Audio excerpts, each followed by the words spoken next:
আসসালামু আলাইকুম সুপ্রিয় শিক্ষার্থী বন্ধুরা, আমরা কতগুলো গুরুত্বপূর্ণ তথ্য নিয়ে তোমাদের মধ্যে ধারাবাহিক আলোচনা করতেছিলাম। তো সেই ধারাবাহিকতায় আজকে গুরুত্বপূর্ণ কতগুলো এমসিকিউ টাইপ লিখিত তথ্য নিয়ে তোমাদের মধ্যে হাজির হয়েছি। তোমরা প্রয়োজনে যদি প্রয়োজন বোধ করো তাহলে এই নম্বরে যে কোনো পরামর্শের জন্য বা যে কোনো আলোচনার জন্য তোমরা হোয়াটসঅ্যাপে আমার সাথে যোগাযোগ করতে পারো। এনি টাইপস অফ প্রবলেম তোমরা হোয়াটসঅ্যাপে নক করতে পারো। সমান্তর প্রগমনের প্রয়োজনীয় অনুসিদ্ধান্ত, অর্থাৎ সমান্তর প্রগমন বা সমান্তর যে ধারাটা আছে সে ধারা নিয়ে আমাদের কতগুলো সিদ্ধান্ত এখানে আছে যেগুলো আমরা সরাসরি এমসিকিউ সমাধানে ব্যবহার করতে পারবো।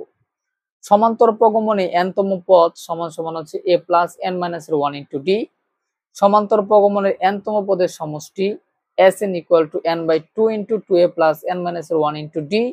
সমান্তর প্রগমনের পদগুলো যদি স্বাভাবিক বিজোড় সংখ্যা হয় তবে সমষ্টি n স্কয়ার বা পদ সংখ্যা হোল স্কয়ার, অর্থাৎ পদ সংখ্যাকে হোল স্কয়ার করলে আমরা ওই বিজোড় সংখ্যার স্বাভাবিক বিজোড় সংখ্যার সমষ্টিগুলো পেয়ে যাব। যেরকম এখানে 1 plus 3 plus 5 plus 7 equal to 16।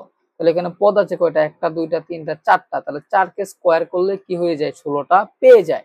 তার মানে কি পদ সংখ্যাকে স্কয়ার করলে কি ওই স্বাভাবিক ক্রমিক বিজোড় সংখ্যার সমষ্টিগুলা পাওয়া যায়।